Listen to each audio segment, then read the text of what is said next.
পয়টাটা আজকে তোরই খাও। চল পয়টা আমি খাবো না, পয়টা আমি খাবো। চল চল, কেমন করে তোর গিলান লাগে সেটা খুব ভালো কাজ। বৌমা আমি রোজা, তুমি এরকম কাজ করো না। বৌমা আমি রোজাদার বৌমা, কিন্তু আমার সাথে এরকম করো না, তোমার আল্লাহ তোমার বৌমা। হ্যাঁ এটা গরম করতে না, হ্যাঁ আজকে তোর এমন শিক্ষা দিব যেন তোর মনে থাকে। তুমি এটা করো না। করবো না,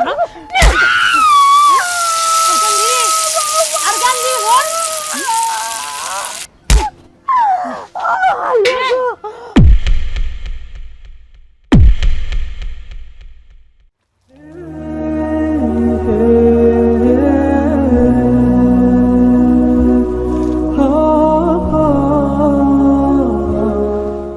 আম্মা।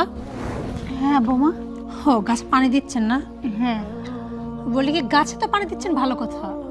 ওইদিকে কি খাবার রান্না হয়েছে? বৌমা আমি তো রোজা, আমি তো আর রান্না বান্না করি নাই।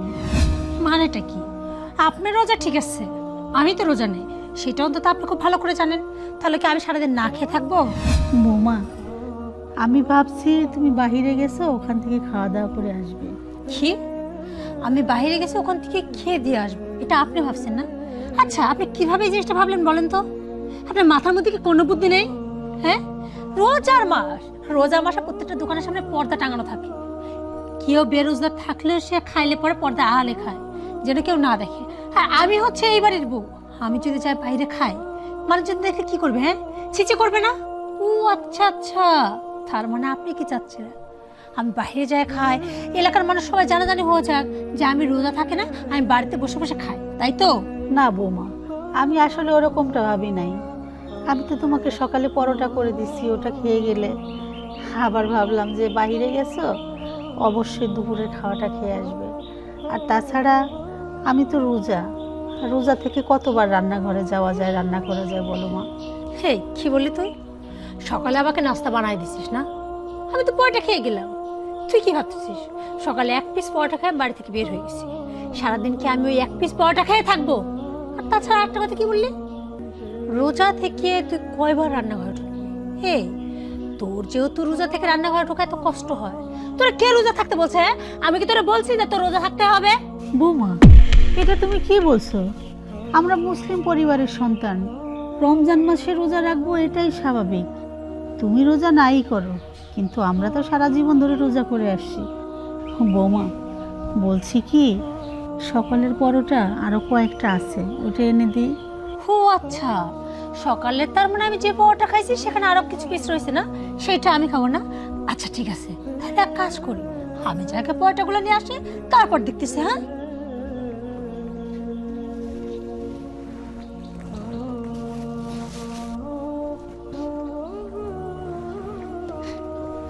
আম্মা যান। হ্যাঁ বৌমা। এই পরোটার কথা বলতেছিলেন না? হ্যাঁ দেখেন পরোটা দিয়ে কেমন একটা সেন্ট বের হয়েছে না? আর পরোটাগুলো না একদম ঠান্ডা হয়ে গেছে, ঠিক যেরকম ওই যে বাসি পচা পান্তা থাকে না মানুষ বাড়ি কুকুরকে খাওয়ায়, ওই রকম। অবশ্য ঠিকই তো আছে, আমি এবারে বলে কি হবে, আমি তো কুকুরের মতোই। তাই এই বাড়ির যত বাসি পচা পান্তা আছে সেগুলো সব আমাকে খাওয়ানো যায়, তাই না? বৌমা এটা তুমি কি বলছো? আমি তোমাকে কেন কুকুর ভাববো?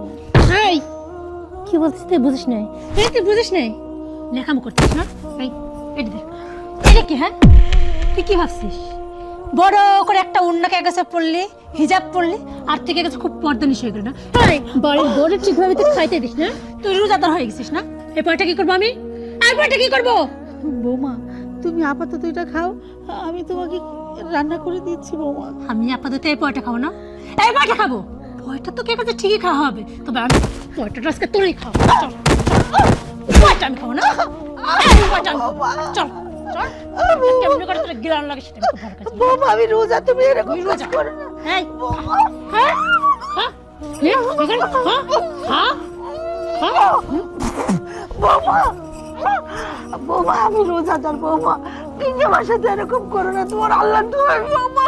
হ্যাঁ মনে খা, হ্যাঁ খা মনে। বৌমা বৌমা বৌমা দেখা তুই আমার এই পয়টা খাওয়ার কথা বলিস? তুই আমার এই পয়টা খাওয়ার কথা বলিস? তুই সাহস দিতে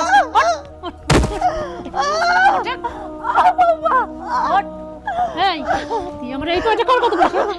সাহস কিভাবে হ্যাঁ? এই বাসি পচা পচা তুই আমার খাস? তুই একেবারে জানে মেরে ফেলবো বুঝছিস? তুই আমার মুখে মুখে তর্ক করিস হ্যাঁ? তুই আমারে বলিস এই বাসি পচা আমি খাই। শোন, দ্বিতীয়বার যদি আমার এই বাসি খাওয়ানোর কথা চিন্তা করিস না তাহলে কিন্তু তোর কি অবস্থা করবে তুই নিজে জানিস না। তোর রোজা রমজানের দিন আর মারতে ছাড়া তুই বাধ্য করিস তোর হাত ধরতে। বুঝতে পারছিস? ভদ্র মানুষের মতো আমার কথাগুলো তুই কান খুলে শোন। তোকে আমি 20 মিনিট টাইম দিচ্ছি, এর মধ্যে গরম গরম খাবার আমার সামনে তুই কিভাবে নিয়ে আসবে সেটা তুই জানিস। আর যদি না হয়েছে রে তোর একেবারে কিন্তু আমি শেষ করে ফেলবো। মাথায় থাক, যা ভদ্র মানুষের মতো রান্না কর, যা।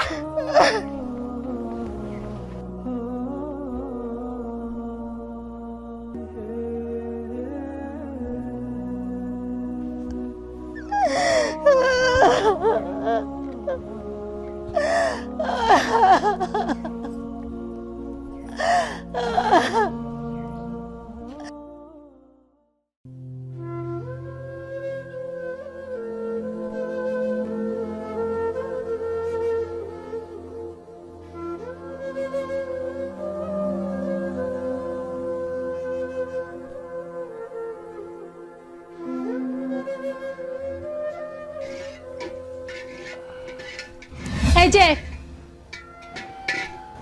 হ্যাঁ বৌমা, এদিকে আসেন। রান্না বাড়া এখনো হয়নি, আপনাকে তো 20 মিনিট সময় দিছিলাম, আধা ঘন্টা হয়ে গেলে এখনো আমার মুখের সামনে খাবার কেন গেল না? বৌমা তুমি বলো 20 মিনিটে কিভাবে রান্না হয়?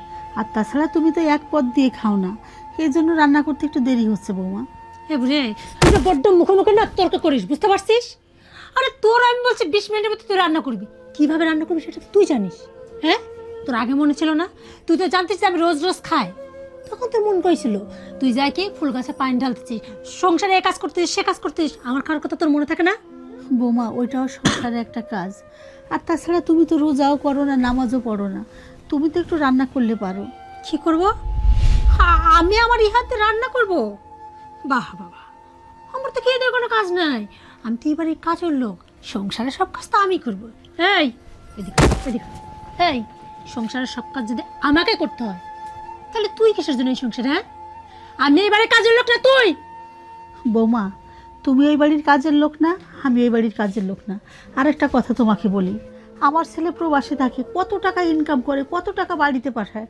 তুমি ইচ্ছা করলে একটা কাজের মানুষ রাখতে পারো, তা না করে তুমি আমাকে দিয়ে এই পুরা সংসারে কাজটা করাও। আবার একটু সামান্য চুন থেকে পান খসলেই আমাকে তুমি মারধর করো, গায়ে হাত দাও, অত্যাচার করো। বৌমা আমিও তো একটা মানুষ, আমি তো তোমার শাশুড়ি নাকি? মানুষ? হ্যাঁ মানুষ তো, তুই মানুষ বলি না এই বাড়িতে তোকে এখনো থাকতে দিছি। আর কাজের লোকের কথা বলি না, ধর আমি যদি একটা কাজের লোক রাখি তাহলে তোরে কিসের জন্য এই বাড়িতে শুধু শুধু রাখবো ভাত কাপড় দিয়ে বল? এই যে 3 বেলা যে তোরে খাইতে দিই, তোর এই যে গায়ের কাপড় চোপড়, তোর সাবান সোটা, মাথার তেল, শুধু তাই কি মাঝে মাঝে যখন অসুস্থ হোস সে খরচটা তো আমাকেই বহন করতে হয়, তাহলে এত কিছু তোর পিছনে কেন খরচ করবো? হ্যাঁ, ওই কাজের লোক রাখলে না প্রতি মাসে আমার অনেক টাকা বেঁচে যাবে, কিন্তু আমি মানুষ বলে তোরে এই বাড়িতে রাখছি। তারপর আর কি যেন বলতেছিল না, তোর সাওয়ালের টাকা দিয়ে আমি সেজে গুজে ঘুরে বেড়াই। একটা জিনিস বুঝলাম না, আমি আমার বরের পয়সা কোথায় খরচ করবো, কিভাবে খরচ করবো সেটা তো আমার ব্যাপার, কারণ সমস্ত টাকা আমার স্বামী ইনকাম করে। এই বিষয়ে তো তোকে নাক গলাইতে বলি নেই, তোরে আমি যখন যেটা বলবো তোর কাজ হচ্ছে সেটা শোনা। আমি সাজবো কি সাজবো না, ঘুরবো কি ঘুরবো না, সেটা তো আমার ব্যাপার। আর তাছাড়া আমার রোজা, আমার নামাজ, আরে মরে গেলে কি আমার হিসাবটা তুই দিবি? হ্যাঁ, আমার হিসাব তো কবরে আমি দিব, সেটা আমি আল্লাহর সাথে বুঝে নেব। তুই বলার কে রে? এই ফকিন্নি, তুই তোর চিন্তা কর যে মরার পর তুই কি হিসাব দিবি, বড় বড় জ্ঞান দিতে আইছে। বৌমা তুমি এগুলো কি বলছো? আমার জানা মতে তুমি একটা ভালো বংশের মেয়ে, তোমার বাবা মা নামাজ রোজা সবই কিছু করে, আর তুমি তাদেরই পেটের সন্তান হয়ে এত বেপরোয়া কিভাবে হলে বলো তো?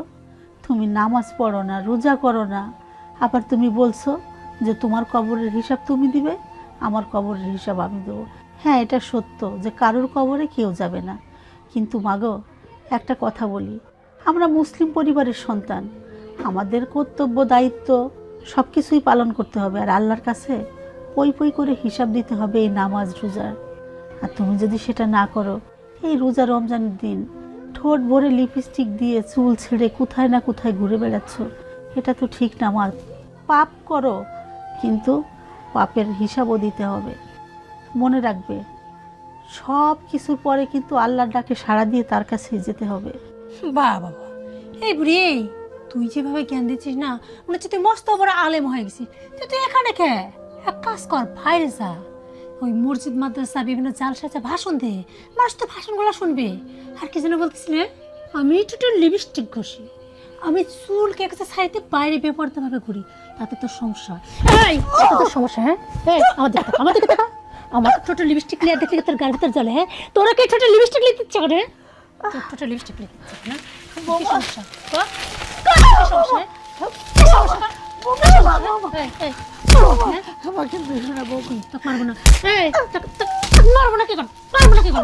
কি পাইছিস?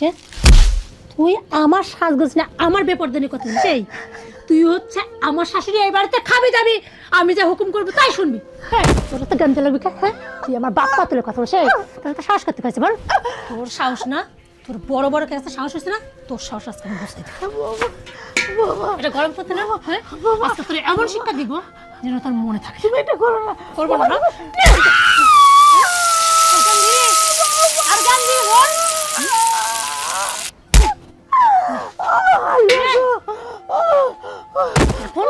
এখন এখন জ্ঞান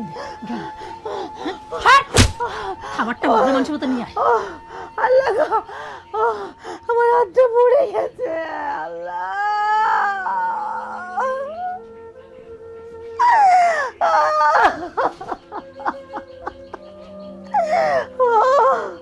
আল্লাহ, আমি একটা রোজাদার ব্যক্তি, আমার সাথে এত অত্যাচার করে, এত নিষ্ঠুর হতে পারে মানুষ? মানুষ এত নিষ্ঠুর হতে পারে? আল্লাহ কি করে এত নিষ্ঠুর হয়? আল্লাহ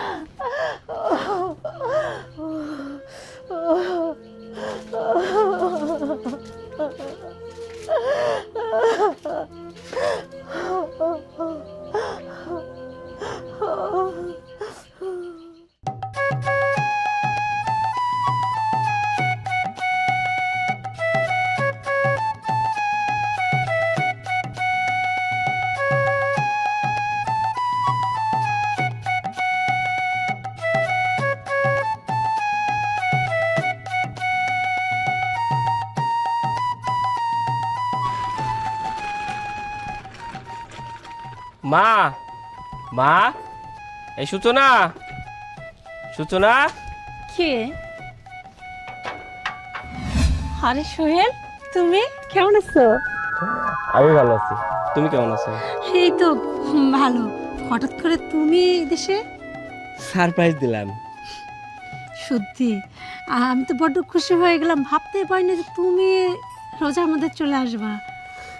আরে আমি এই জন্যই বলি নাই যে রোজার মধ্যে যাব, যাই একসঙ্গে ঈদ কাটাবো, কিন্তু তোমরা বুঝতেই পারবা না যে এবার ঈদে আমি বাড়িতে থাকতেছি।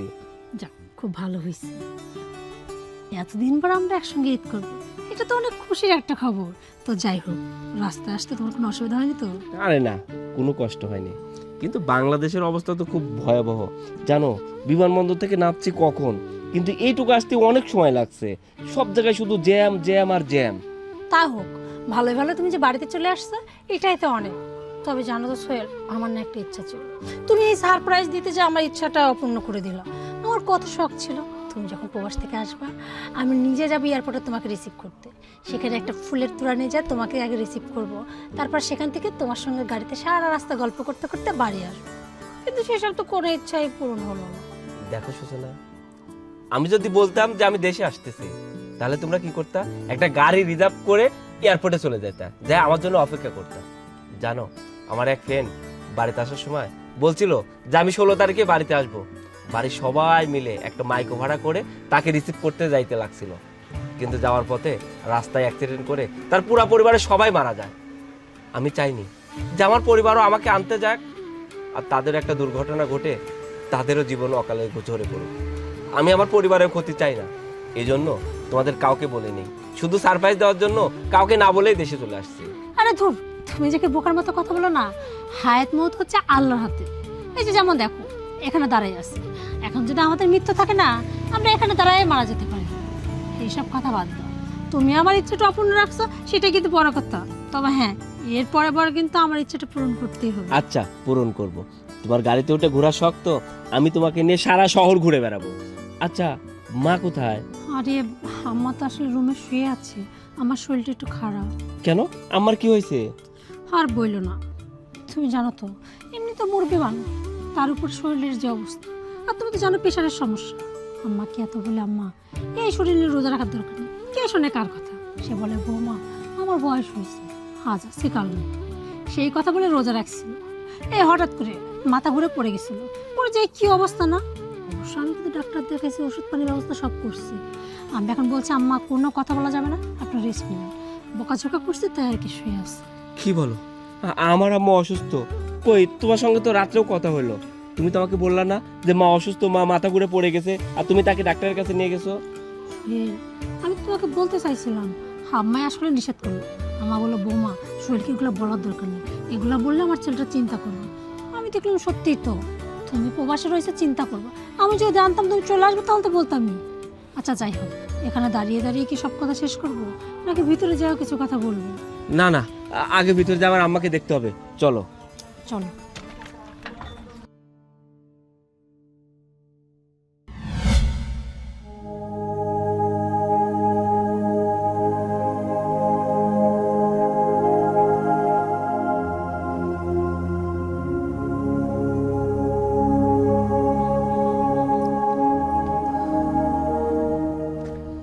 মা, বাবা, মা সাবধানে। মা, তুমি কেমন আছো? আমি ভালো আছি বাবা, তুই ভালো আছিস? মা, তুমি নাকি পড়ে গেছো, পড়ে যে হাতে ব্যথা পাইছো? তোকে কে বললো বাবা? আমি বলছি আম্মা, ও আপনার ছেলে প্রবাস থেকে আসতে আপনার কথা জিজ্ঞেস করলো, তাই আমি বললাম। হ্যাঁ বাবা, বৌমা ঠিকই বলেছে, মাথা ঘুরে পড়ে গিয়ে হাতটা ব্যথা পেয়েছি। মা, তুমি তো এখন বৃদ্ধ হয়ে গেছো, তুমি কি এই বয়সে আর রোজা থাকতে পারো? শুধু নামাজ পড়ো, কালকে থেকে আর রোজা থাকার দরকার নেই। না বাবা, এ কথা বলিস না, যতক্ষণ পারবো ততক্ষণ রোজা রেখেই যাব। দেখলা তো, আমি বলছিলাম না, এখন তোমার মায়ের কথা শুনলা? মা, তুমি যদি রোজা থাকো আর তোমার যদি কিছু হয়ে যায়, তাহলে আমার কি হবে বলো?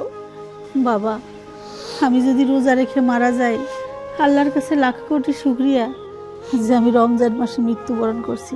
বাবা, কেউ কাউকে দেখতে পারে না, উপর আল্লাহ সবাইকে দেখে রাখে, আর আমরা মানুষ মাত্র ওসিলা। মা, হাদিসে আসছে যারা অসুস্থ, যারা বয়স অনেক হয়ে গেছে, তুমি যদি রোজা থাকতে না পারো তাহলে তোমার গুনাহ হবে না, তুমি শুধু নামাজটা পড়ো। আচ্ছা বাবা, দেখি যতক্ষণ সহ্য করতে পারি করি, না করলে আর করব না। মা চলো, ভিতরে চলো। আমি না কিচ্ছু খাইনি, আমি তো আসার সময় ভাবছিলাম বাড়িতে যাব, ফ্রেশ হব, আমার মায়ের হাতের রান্না খাবো, কিন্তু দেখো আমার মাটাই অসুস্থ। আরে সোহেল, কি বলছে এইগুলা? আরে আম্মা তো রোজা, আর তাছাড়া আম্মা তো অলরেডি ছেড়ের সময় বেশি করে খাওয়াই, ওষুধ পানি খাওয়াই দিছি। তুমি চিন্তা করো না, তুমি যেহেতু প্রবাস থেকে চলে আসছো, চলো রান্না বান্না করা আছে, আমি তোমাকে খাইতে দেবো, আসো তো। মা, তুমিও চলো না, তুমি না খাও তাতে কি হয়েছে, আমার সঙ্গে বসে তো থাকতে পারবে। আচ্ছা, তুই বৌমার সাথে যা না বাবা, তুই খেয়ে নে, যা। আচ্ছা, মা যেহেতু রোজা রয়েছে, খাবারের সামনে বসে থাকলে কেমন লাগবে? আরে সেটা তো তুমি বোঝোই না, একজন রোজাদার ব্যক্তির সামনে খাওয়াটাই তো উচিত না। কিন্তু না, আমি তো এখানে কিছু বলতে পারতেছি না, তার কারণ তুমি তোমার মায়ের কাছে আবদার করতেছো, এখানে আমি কি বলি? চলো চলো। হায় রে আল্লাহ, বৌমা রোজা রমজানের দিন এত মিথ্যা কথা বলে, আমাকে খুন্তি দিয়ে ছেঁকা দিয়ে, আবার আমার ছেলে আসতে আসতে তার কাছে বলতেছে আমি মাথা ঘুরে পড়ে গেছি। হায় আল্লাহ, আরো কত কিছু দেখতে হবে আমার।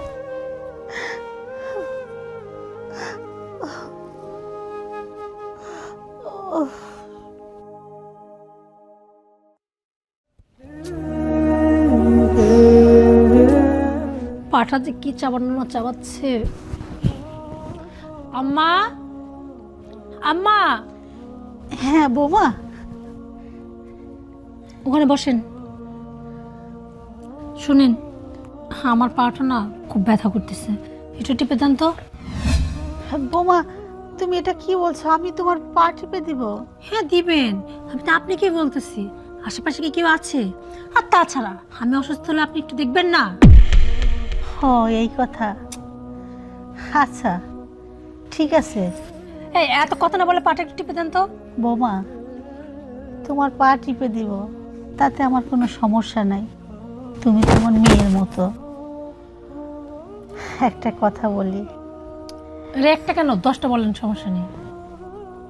জানো, একটা গল্প মনে পড়ে গেল, তুমি কি শুনবে বৌমা? আচ্ছা বলেন শুনি।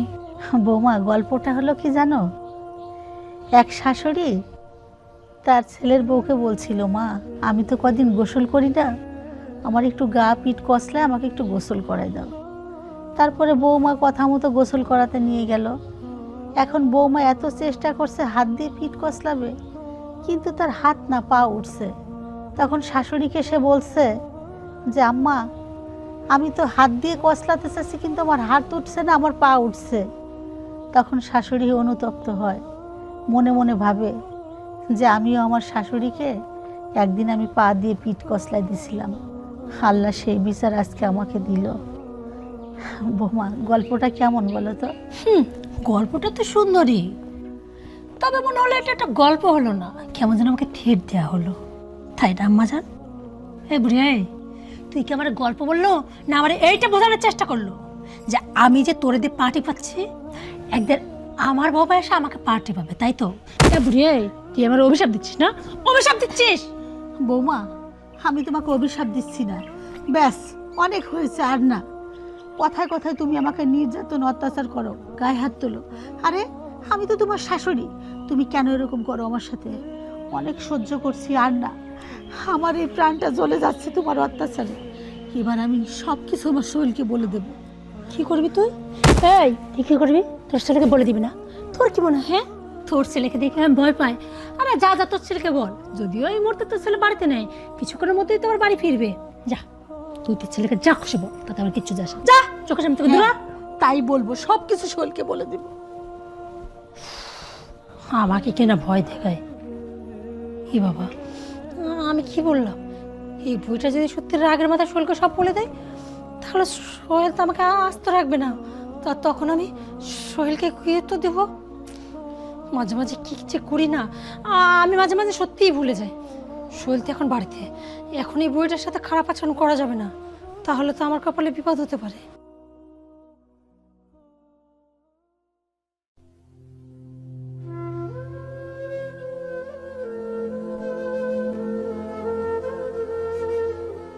বিষয়টা বুঝলাম না। সূচনা আমাকে মোবাইল করে বলল, বাবা 1 ঘন্টার মধ্যে আমার বাসায় আসতে হবে। জামাইও তো চলে আসছে, কোনো সমস্যা হলো নাকি? বিষয়টা তো বুঝতেছি না।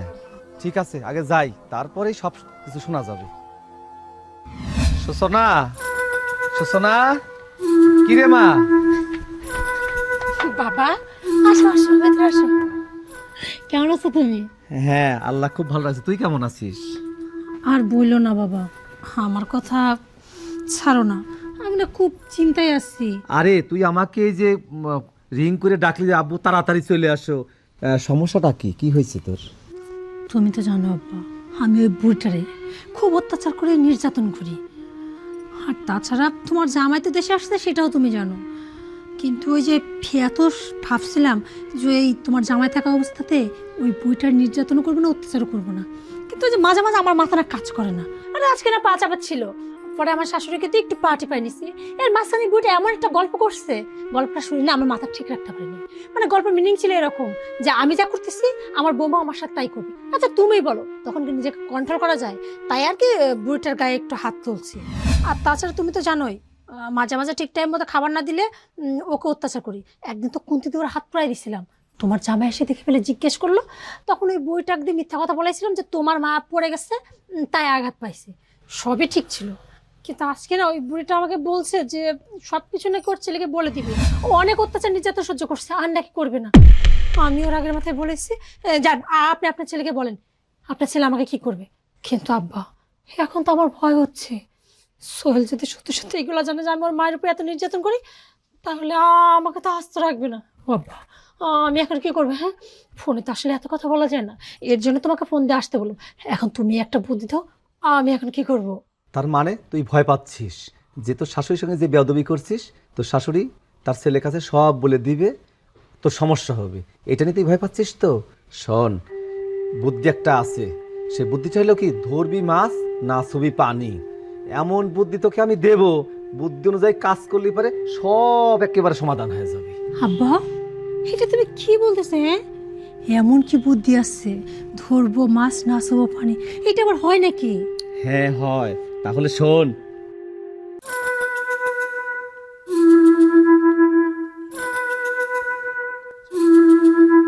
বাহ, দারুণ বুদ্ধি তো! এইরকম বুদ্ধি তো আমার মাথায় আসেনি। এই জন্যই তো আমি কোনো বিপদে পড়লে সবার আগে তোমাকে স্মরণ করি, কারণ আমি জানি আমার আব্বা এক নিমিষে সব সমস্যার সমাধান করে দিতে পারে।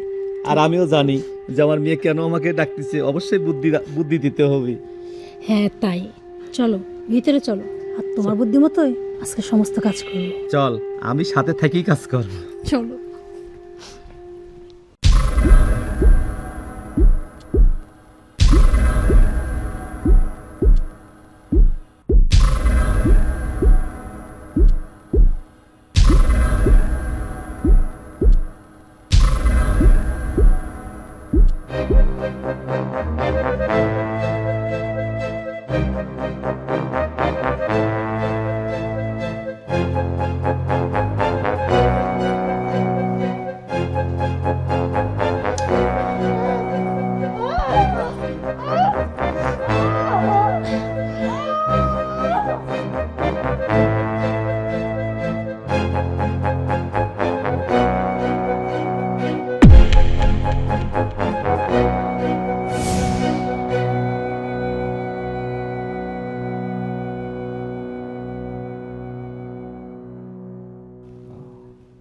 আব্বা, কাজ হয়ে গেছে, আর কোনো চিন্তা নেই। দাঁড়াও,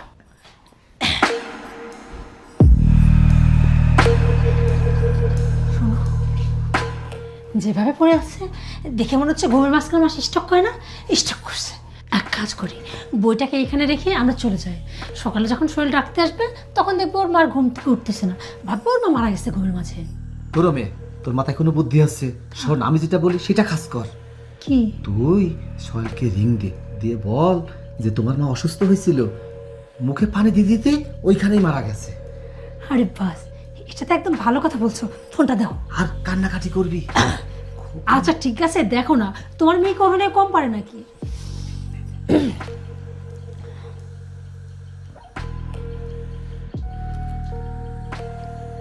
হ্যালো সোহেল, আরে কই তুমি?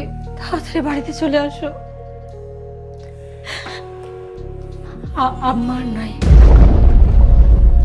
আরে হ্যাঁ ঠিকই বলতেছে, তুমি জানো তো কিছুক্ষণ আগে আম্মা বলতেছিল বৌমা আমার খুব খারাপ লাগতেছে, কেমন যেন লাগতেছে। আমি বললাম মা আপনি একটু শুয়ে থাকেন। আমার বিছানা শুয়ে কেমন ছটফট করতেছিল, আমি গালে একটু পানি দিতেই আমার হঠাৎ করে নিঃশ্বাসটা বন্ধ হয়ে গেল, জানটা বেরিয়ে গেল। তুমি যত তাড়াতাড়ি পারো চলে আসো।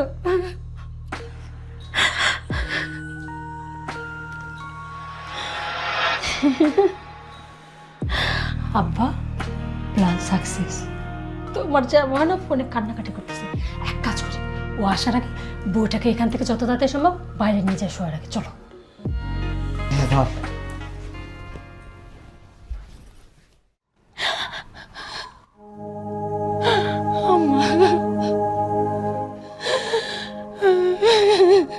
মারে কান্নাকাটি করিস না, কান্নাকাটি কি হবি ক?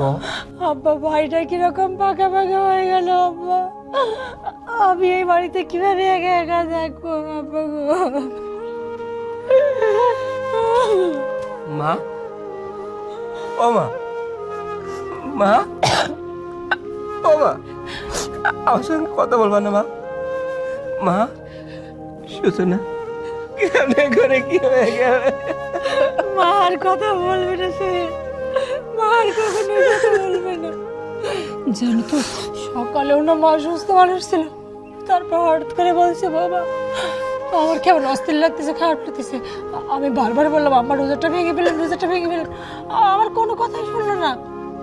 তারপর কেমন অস্থির দেখে বাবা বলতেছিল যে না রে মা একটু গালে পানি দিই।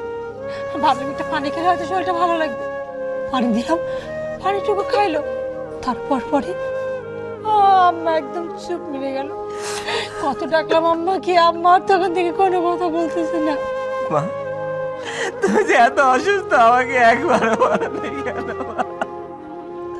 ও মা, মা তোমার ছেলেকে তুমি একা রেখে এবার চলে যেতে পারো না মা। সোহেল, শুধু তোমাকে ভালো রাখার জন্য, পরিবারের লোকজনকে ভালো রাখার জন্য ওই দূর প্রবাসে এত কষ্ট করে টাকা উপার্জন করি। জানো মা, খাইতে গেলেও তোমার কথা মনে হইতো, শুইতে গেলেও তোমার কথা মনে হইতো। কোনো ভালো মন্দ খাইতে পারতাম না, তুমি ফোন করে আমাকে জিজ্ঞাসা করতে না, সোহেল তুই কেমন আছিস, তুই কি করতেছিস, তুই কি কাজ করিস। আমি কখনোই বলিনি। আমি বারবার তোমাকে বলছি আমি এসি রুমে বসে খাবার প্যাকেট করি, কিন্তু তুমি জানো না আমি কতটা পরিশ্রম করে টাকা উপার্জন করছি মা, শুধু তোমাকে ভালো রাখার জন্য, পরিবারকে সবাইকে ভালো রাখার জন্য। কিন্তু এখন আমার অনেক টাকা, কিন্তু সেই টাকা কে খাবে মা? মা, যখন আমার টাকা পয়সা ছিল না, আমাদের অনেক অভাব ছিল, আমি তোমাকে ভালো পোশাক পরাইতে পারি নাই, ভালো খাবার খাওয়াইতে পারি না, কিন্তু এখন তোমার ছেলে অনেক টাকা মা, কিন্তু তুমি আমাকে ছেড়ে এভাবে চলে গেলে মা। ও মা, আমার কি হবে মা? সোহেল, এভাবে কান্না করো না, আমার আত্মা তো কষ্ট পাবে। আত্মা শুনছি মরা মানুষকে রেখে খুব বেশিক্ষণ রাখতে হয়, তো যত তাড়াতাড়ি সম্ভব আমার শেষ কাজের ব্যবস্থা করো। না না, আমার মাকে আমি মাটি দিতে দেবো না, আমার মাকে আমি মাটি দিতে দেবো না। বাবারে শোনো, চিরদিন কারো বাবা মা বেঁচে থাকে না, বাবা মা মরে তো যাবেই, আমরা তো সবাই মরবো। তুমি এত কান্নাকাটি করো না বাবা, ধৈর্য ধরো, আর মানুষ ডেকে এক দাফন কাফনের ব্যবস্থা করো বাবা। আব্বা, তুমি তো দেখতেই পাচ্ছ ওর মাটা হঠাৎ করে মারা গেছে, ওর এখন মাথা ঠিক না। এক কাজ করো, তুমি যাও দাফন কাপড়ের ব্যবস্থা করো, এইদিকে আমি আরো থাকি। আচ্ছা মা, ঠিক আছে, আমি যাচ্ছি। তুই আমার সঙ্গে কথা বলো মা।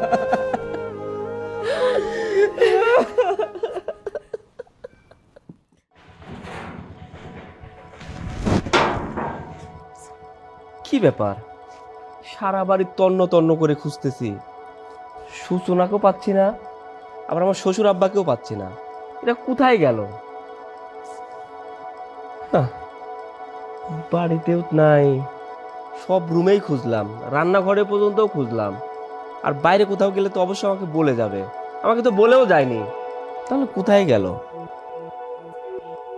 না, বাড়ির পিছনটাতে যাইতে পারে, আমি একটু খুঁজে দেখি। আব্বা, তুমি একটা জিনিস ভেবে দেখছো আমার স্বামীটা কত বোকা? দেখো, তুমি আর আমি আমার শাশুড়ি মানে শৈলের মাকে দুজন মিলে প্ল্যান করে যে মেরে ফেললাম, অথচ দেখো শৈল কিন্তু টাচও করতে পারলো না। শৈল ভাবছে আমরা ঠিক যেভাবে বলছি তোমার মা হঠাৎ করে অসুস্থ হয়ে মারা গেছে, শৈল ঠিক না সেরকম কিছু চিন্তা করছে যে আমার মা আসলে অসুস্থ হয়ে মারা গেছে। তাহলে তুমি ভাবো, আচ্ছা ওর মাথা ভিতরে একটু আসলো না চিন্তা যে আসলে হুট করে আমার সুস্থ মা কিভাবে মারা গেল? তুমি তাহলে বোঝো কি বুকার বুকা যে একটু সন্দেহ করলো না? যা, তোমার মাথায় নাব্বা শয়তানি বুদ্ধি ভরা, এমন একটা বুদ্ধি দিলা যে আমরা দুজন মিলে আমার শাশুড়িকে খুন করে ফেললাম, অথচ সোহেল কোনো কিছু ভাবতেও পারলো না, চিন্তা করলো না যে আমরা এইভাবে এরকম একটা কাজ করতে পারে। আমি তো সেটাই ভাবতেছি যে সোহেলের মাথায় আসলে কোনো বুদ্ধি নাই, ও ধরতেও পারলো না যে আমাদের ষড়যন্ত্রেই কাজটা হয়েছে। যাক, ভালোই হয়েছে, বুঝতে পারি না আমাদের ফাঁসারও কোনো চান্স নেই, মাঝে এই বুড়িটাও বিদায় হলো, তাহলে আমার সংসার সবকিছু আমার হাতেই থাকলো, তাই না? কোনো ঝামেলা নাই, তোর কোনো ঝামেলাই আর পোয়াতে হবে না। শোনো, আমি তো ভাবছি এখন থেকে তুমি আমার বাড়িতে থাকবা, এখানে খাবা, তোমার বাকি জীবনটা তুমি আমার সঙ্গে থাকবা, বুঝছো? ঠিক আছে মা, তুই যেটা মনে করিস আমি সেটাই করব। আচ্ছা যাই হোক, চলো তোমাকে আমাদের ওই সাইডের বাগানটা দেখানো এসে। চল। আসো। মানে আমি যেটা সন্দেহ করছি সেটাই ঠিক। ওরা বাবা আর মেয়ে মিলে আমার মাকে খুন করছে। আমার অসহায় রোজাদার মাটাকে ওরা নির্মম ভাবে হত্যা করছে। আমিও ওদেরকে ছাড়বো না, ওদেরকে নির্মম ভাবে হত্যা করব। সূচনা, তুই রেডি থাক, খুব শীঘ্রই আমি তোকে আমার মায়ের কাছে পাঠিয়ে দিব।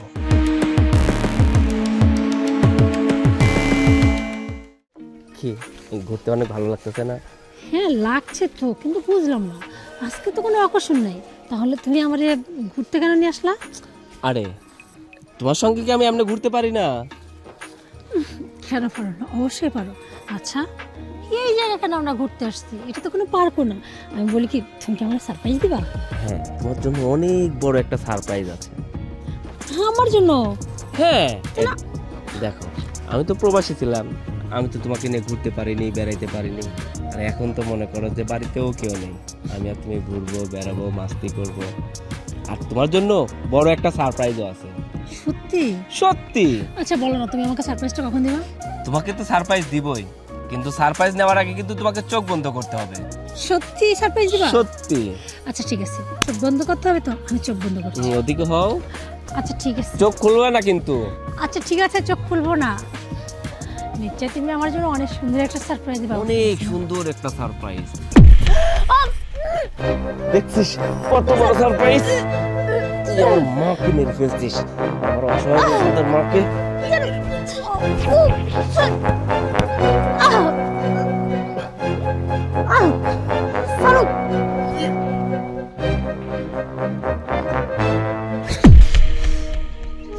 তুই কি ভাবছিলি?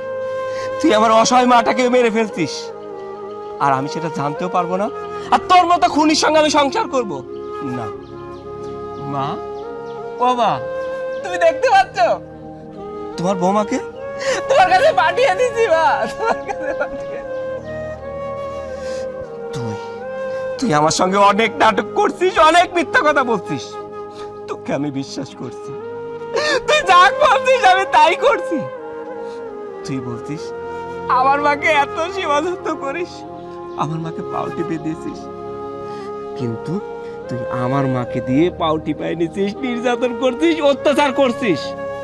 তুই আমার মাকে খুন করে আমাকে বলছিস আমার মা মারা গেছে। আজ তোকেও আমি আমার মায়ের কাছে পাঠিয়ে দিলাম। মা, বাবা, আমি তোমার বাবাকে তোমার কাছে পাঠিয়ে দিলাম।